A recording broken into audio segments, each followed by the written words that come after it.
제가 요즘은 북한에서 탈북한 사람들의 유튜브를 거의 안 보는데 한때는 제가 탈북민 유튜브를 꽤 봤습니다. 북한 상황도 궁금하기도 하고 또 어떻게 탈북을 했는지 또 한국에서 어떻게 정착하며 살아가는지 여러 가지 궁금한 것이 많이 있어서 제가 탈북민 유튜브를 많이 봤는데 대한민국에 정착해서 살면서 가장 좋은 게 뭐냐 이렇게 물으면 거의 대부분의 사람들이 대답하는 것이 자유가 있어 좋다 그렇게 대답을 합니다. 제가 오늘 뉴스한테 북한에서는 옆 동네를 가더라도 뭐가 필요할까 이렇게 물으면서 어번에서 오펠라카를 가려면 어떻게 가야지 그랬더니 차를 타고 가야죠. 그래서 뉴스는 북한의 현실을 전혀 알지를 못하는구나 새삼 알게 됐는데 아무튼 물론 차 타고 가야죠. 근데 북한은 여전히 나무 떼서 다니는 목탄차가 다니는 나라니까 신기하죠? 나무 떼서 다니는 차가 있대요.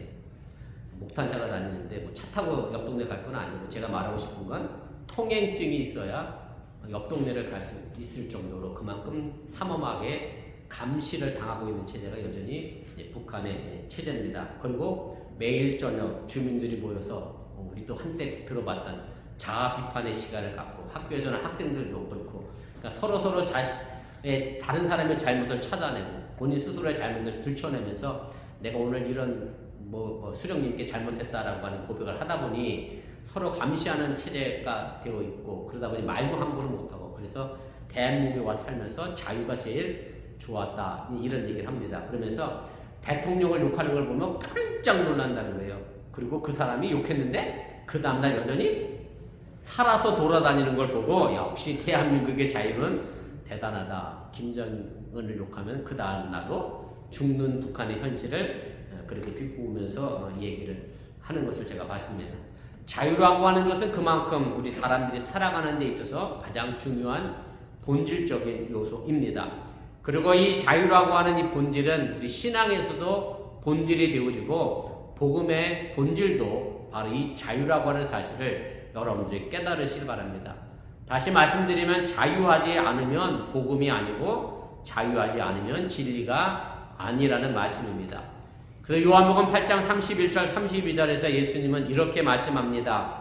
너희가 내 말에 거하면 참으로 내 제자가 되고 진리를 알지니 진리가 너희를 자유롭게 하리라. 참으로 소중한 말씀입니다. 내 말에 거하면 이라는 말씀에서 내 말은 주님의 말씀입니다. 영어에 보면 teaching이라고 되어 있어서 주님의 가르침을 이야기하는 거고 즉 복음을 이야기합니다. 그 복음을 깨닫고 따른 사람이 주님의 제자가 되고 복음의 진리를 알게 되면 그 진리가 제자인 우리를 자유롭게 한다는 말씀입니다. 바꿔 말하면 우리를 자유롭게 하지 못하는 것은 진리가 아니고 복음이 아니라는 말이 됩니다. 그런데 여기서 말하는 자유는 우리가 말하는 자유와 아주 큰 차이가 있습니다.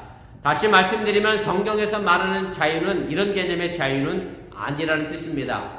우리가 흔히 생각하는 자유는 가고 싶은 데 있으면 가고 하고 싶은 거 있으면 하고 먹고 싶은 거 있으면 먹고 내가 사고 싶은 것이 있으면 사고 누리고 싶은 게 있으면 누리는 자유를 말하는데 그러나 성경에서 말하는 자유는 이런 개념의 자유가 아니라는 뜻입니다.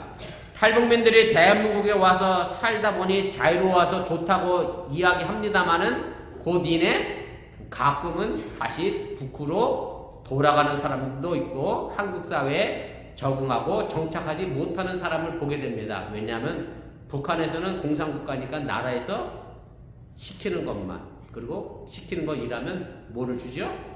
배급을 주니까 대한민국은 일 안 하면 배급도 안 주니까 먹고 살려니 일하려니 힘들다고 그래서 결국 뭐를 쫓아가는 삶을 살게 되죠? 돈을 쫓아가는 인생을 사니까 자유롭게 사는 것 같은데 돈의 종로로 타는 삶을 산다라고 고백하는 탈북민을 제가 보게 됐습니다. 내가 할 수 있는 자유가 있는데 사실은 내 마음대로 그렇게 다 하지 못하도록 나를 방해하는 것들이 실제로 존재한다는 그런 말씀입니다. 두 가지를 제가 한번 생각해 봤어요. 그 첫째는 가진 것이 없어 자유롭지 못하다라고 생각하기도 합니다. 경제적 자유가 없다라고 하는 얘기죠. 꼭 맞는 이야기는 아닙니다만은 어느 정도는 이 부분은 사실 맞습니다. 돈이 없으면 자유롭지 못한 게 사실입니다. 우리 아들이 로망이 그거예요. 식당 가서 메뉴판 보고 뭐 안 보고 주문하기?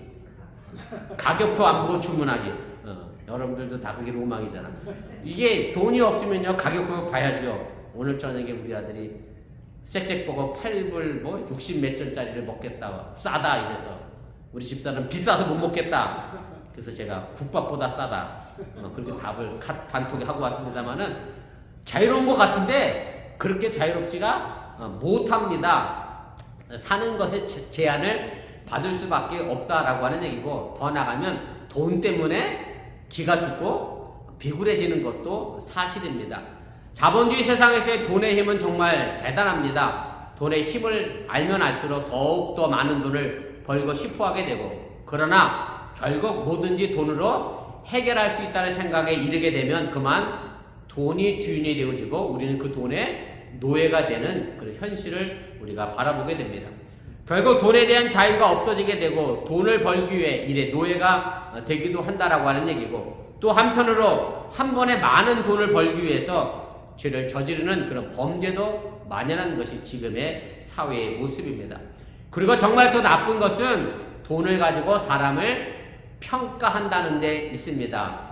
돈으로 친구도 결정하게 되고 돈이 절대 기준이 되어버리게 되는, 결국 돈이 주인이 되고 나는 그 돈의 노예가 되는 그런 세상이 되고 말았다라고 하는 얘기입니다.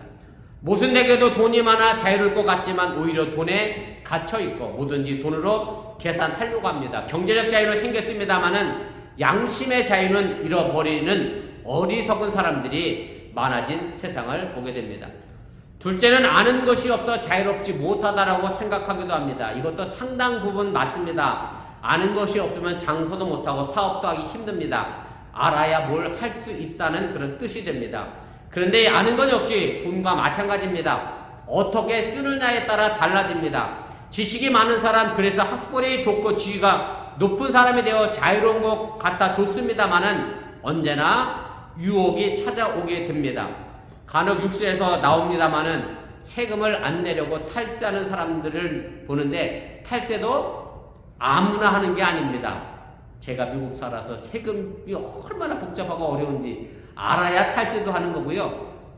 사기치는 사람도 사실은 똑똑해야 합니다. 저 같은 사람은 사기는 못 칩니다. 똑똑해야 사기도 칠 수 있는 거고, 그래서 언제나 많이 아는 사람은 그런 유혹에 쉽게 노출이 되어지게 되고 그 빈틈을 알기 때문에 다른 사람을 등쳐서라도 돈을 많이 벌고 싶은 그런 유혹에 빠지게 된다라고 하는 얘기입니다. 결국 이것도 자유롭지 못하고 결국 어디로 귀결되느냐 하면 내 양심의 문제로 귀결이 되어지게 됩니다. 물론 돈과 지식 그 자체가 나쁜 것은 아닙니다. 문제는 그것을 어떻게 쓰느냐에 따라 달려 있습니다. 그것에 따라 진정한 자유가 결정된다는 그런 말씀입니다. 그래서 오늘 우리가 함께 읽은 본문 13절에서 사도 바울이 이렇게 말합니다. 형제들아, 너희가 자유를 위하여 부르심을 입었으나 그러나 그 자유로 육체의 기회를 삼지 말고, 이렇게 되어 있습니다. 사도 바울은 우리가 자유를 위해 부르심을 받았다라고 이야기합니다. 자유를 위해 부르심을 받았다라고 하는 것은 제가 앞서 말씀드린 것처럼 복음의 자유를 말하는 것이고, 더 쉽게 설명하면 우리를 구원하셨다는 그런 말씀입니다. 그래서 그리스도인들이 누리는 자유는 구원의 역사에서 중요한 목표가 됩니다. 문제는 그 자유를 우리가 어떻게 지키고 사용하느냐에 따라 달려 있습니다. 사울은 이 부분에 관하여 아주 분명하게 이렇게 말합니다. 이 구원의 자유를 절대로 육체의 기회로 삼지 말라는 겁니다. 육체의 기회로 삼지 말라고 하는 말은 육체를 위한 기회로 삼지 말라는 것이고, 더 나아가 이 자유를 가지고 내 육체의 욕심을 채우는 것으로 사용하지 말라는 것을 우리에게 가르쳐 주고 있습니다. 사도 바울이 이렇게 말할 수밖에 없는 것은 사도 바울이 그런 경험을 해봤기 때문에 그렇습니다. 무슨 얘기냐면 갈라디아에서는 나와 있고 고린도전서에도 나와 있습니다만, 고린도전서에 이런 구절이 있습니다. 고린도전서 6장 12절 13절 말씀인데, 여러분들이 대충 한번 추측해 보세요. 무슨 상황이 고린도 교회 안에 생겨났는지. 모든 것이 내게 가하나 다 유익한 것이 아니요 모든 것이 내게 가하나 내가 무엇이든지 얽매이지 아니하리라. 음식은 배를 위하여 있고 배는 음식을 위하여 있으나 하나님은 이것저것을 다 피하시리라. 몸은 음란을 위하여 있지 않고 오직 주를 위하여 있으며 주는 몸을 위하여 계시느니라. 이렇게 말합니다. 고린도 교회에 어떤 일이 있었느냐면 사실은 고린도 지역이 그렇게 깨끗한 지역은 아닙니다. 그래서 고린도 소녀 이렇게 이야기하면 그것이 곧 창녀와도 연결될 정도로 고린도 사회는 아주 성적으로 문란했던 그런 사회입니다. 사도 바울이 전하는 예수님에 대한 복음이 우리를 구원하여 우리를 자유롭게 했다고 하니까 일부 사람들이 그 자유를 가지고 마음대로 해도 괜찮다. 내 육체를 가지고 마음대로 해도 괜찮다라고 주장을 했습니다. 왜냐하면 왜 이런 주장을 했냐면 이미 우리는 구원받았으니 육체로 하는 행동들은 아주 하찮은 것이기 때문에 아무 꺼리낌 없이 다시 말씀드린 양심에 아무 꺼리낌 없이 자기 마음대로 막 살았다라고 하는 얘기입니다. 쉽게 말씀드리면 오늘 아침에 언론 나린이하고 진아가 웬 사진을 보면서 소리를 지르고 난리가 났어요. 봤더니 난 모르는 사람이야. 누군지도 잘 모르겠어. 사진 보고 그렇게 좋아해. 누구라더라? 윤호? 아무튼 그렇대. 아주 그런 멋진 사람이래.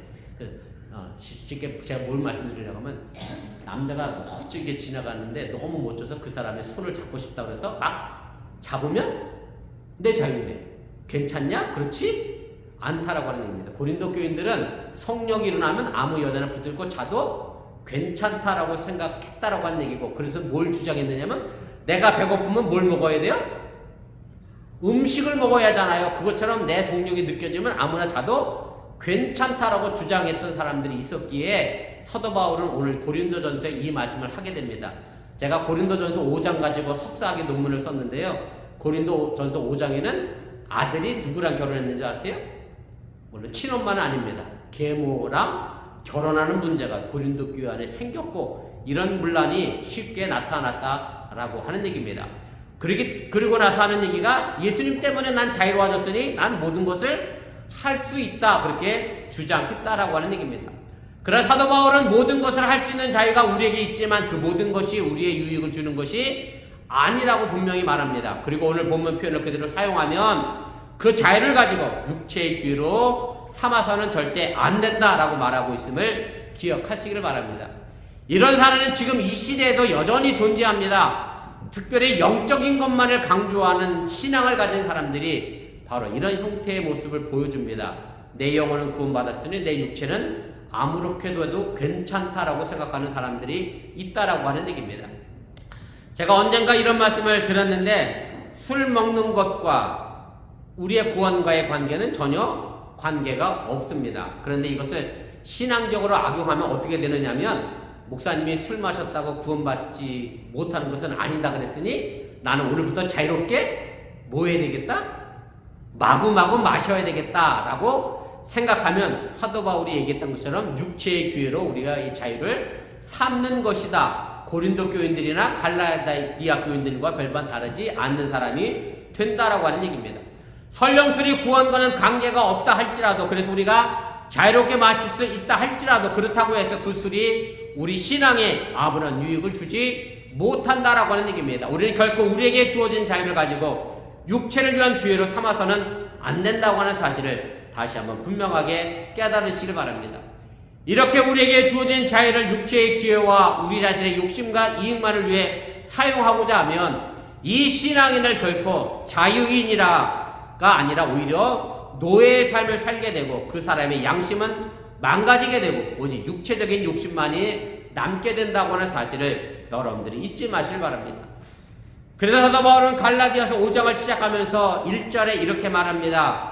그리스도께서 우리를 자유롭게 하려고 자유를 주셨으니 그러므로 굳건하게 서서 다시는 종의 멍에를 매지 말라, 이렇게 말씀합니다.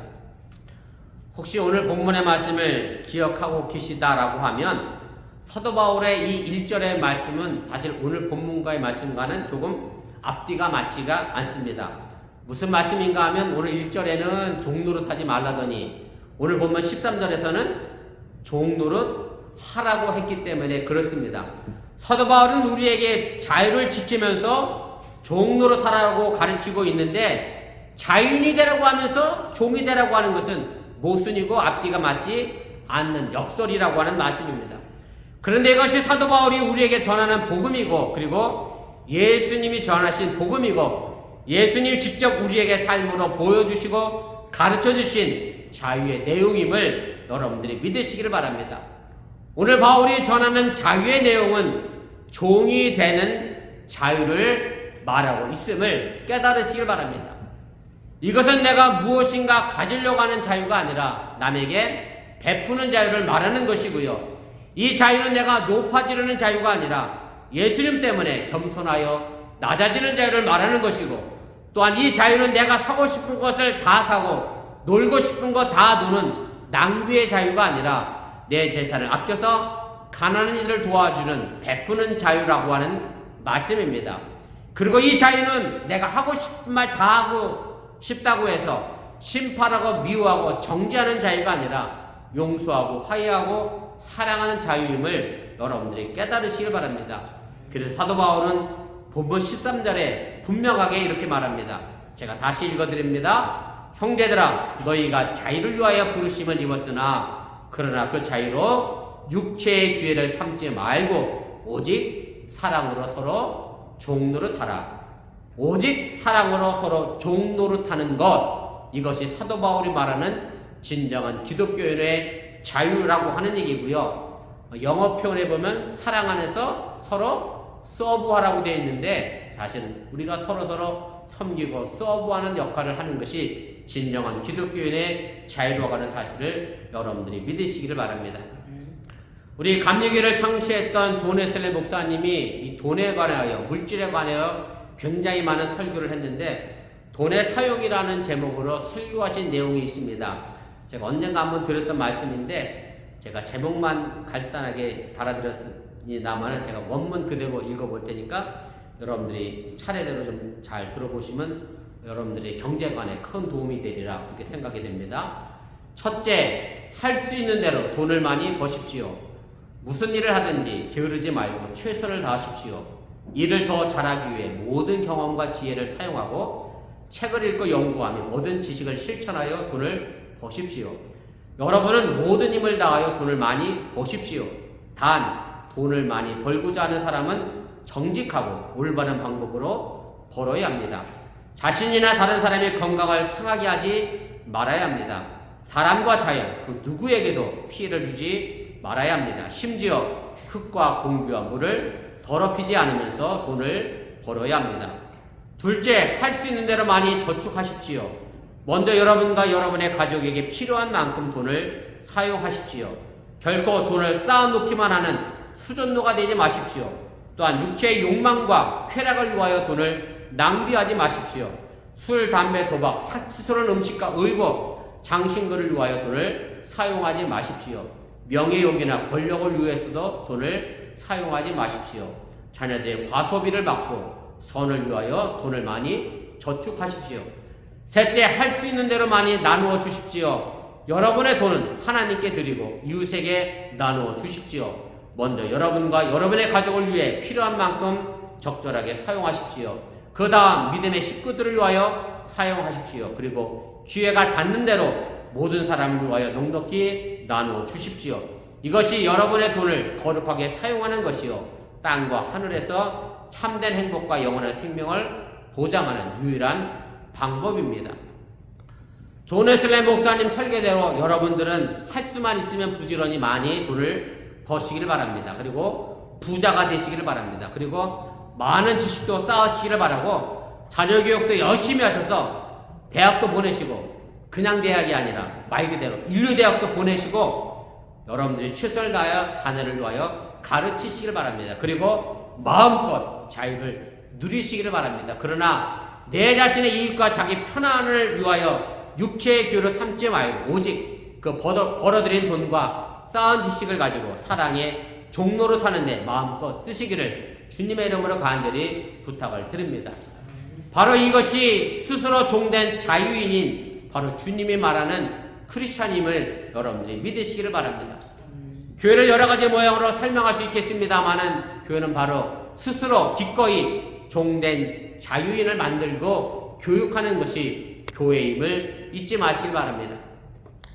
제가 이민 목회 벌써 20년 정도 목회를 합니다. 그러면서 저뿐만 아니라 이민 목회하시는 많은 교회과 많은 목사님들이 어려운 부분이 있습니다. 사실은 어번 지역에 사는 분들은 이민교회 다른 지역을 경험을 해보지 않으셔서 잘 모를 수도 있는데 제일 어려운 게 뭐냐면 사실 밥 먹는 문제가 제일 어렵습니다. 우리 교회는 그런 것 같지 않아서 제가 한편으로는 감사합니다. 무슨 얘기냐면 우리 집사람도 가끔 그런 얘기를 합니다만 여자분들이 주로 그럴 것 같아. 남이 해주는 밥은 뭐든지 다 맛있어. 그래 원래 그런 거예요. 남이 해주는 밥은 다 맛있어. 그런데 나는 뭐 하긴 싫죠?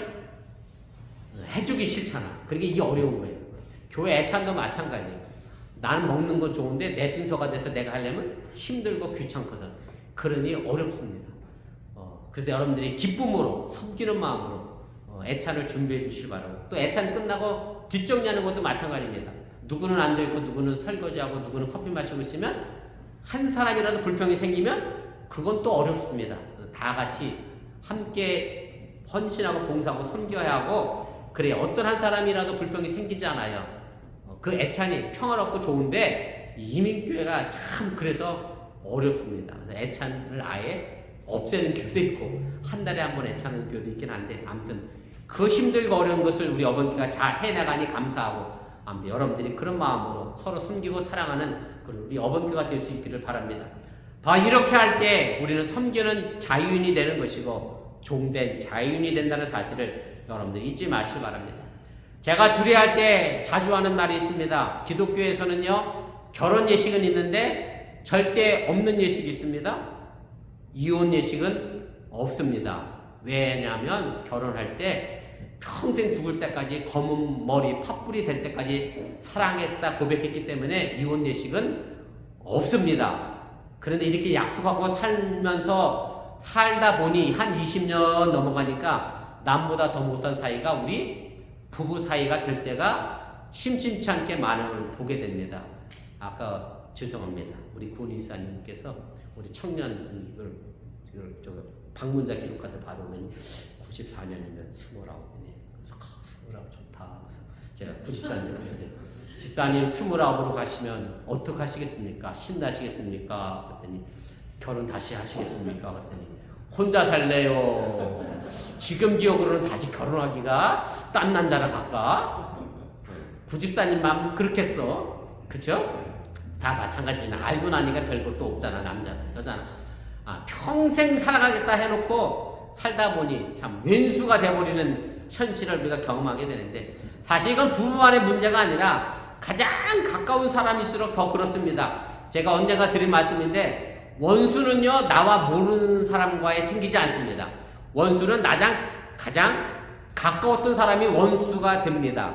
그래서 부부간에, 부모 자식 간에, 형제 간에, 가까운 친구 간에 다른 사람보다 못한 더 원수가 되기 쉬운 관계가 되어진다는 사실을 우리가 알 필요가 있습니다. 그럼 왜 이런 상황이 생겨나게 됐는가 하면 사랑하지 않아서가 아닙니다. 전부 다 최선을 다해 서로 사랑했다고 얘기합니다.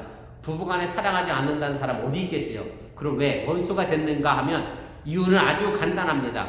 종로릇 없는 사랑했기 때문에 그렇습니다. 서브는 하지 않고 말로만 사랑했기 때문에 그렇습니다. 내가 사랑한다 그래놓고 내가 주인이 되고 내가 종이 되지 못했기 때문에 이런 갈등과 분열이 생겨날 수밖에 없다는 그런 말씀입니다. 사실 종은 소유권이 없습니다. 종이 갖고 있는 모든 것은 주인의 것입니다. 그러나 서로 소유를 주장하는 주인들이라고 하면 당연히 서로 자기의 것이라고 싸움을 하게 됩니다. 사랑이 소유라고 생각할 때 거기에는 참된 사랑은 존재하지 않게 된다는 그런 말씀입니다. 여러분들의 자녀를 사랑한다라고 하면 자녀를 소유하는 것으로 사랑을 착각하지 마시길 바랍니다. 사랑은 소유가 아니라 우리 마음속 깊은 곳에 간직하는 것이고, 사랑하는 사람이 행복해지도록 만들어가는 것이 진정한 사랑임을 여러분들 잊지 마시길 바랍니다. 오직 사랑의 종로로 타라. 이것이 바로 사랑을 영원하도록 만드는 유일한 방법임을 여러분들이 기억하시고, 사랑은 주인이 되는 것이 아니라 노예가 되는 것, 사랑의 포로가 되는 것임을 여러분들이 잊지 마시기를 바랍니다. 아주 옛날 가수인데 김수희라는 가수가 있었습니다. 저도 한때 노래방 가서 꽤나 불렀던 노래입니다. 애모라는 노래 제목인데 아시죠 여러분들도? 유지연 지사님이 아시는 거 보면 여러분들도 아실 것 같아요.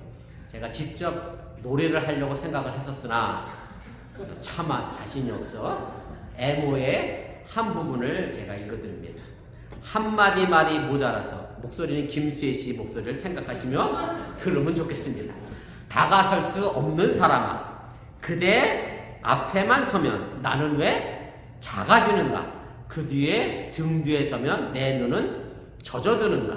사랑 때문에 침묵해야 할 나는 당신의 여자. 아무리 유행가 가사라고 하지만 사랑을 아는 사람의 노래입니다.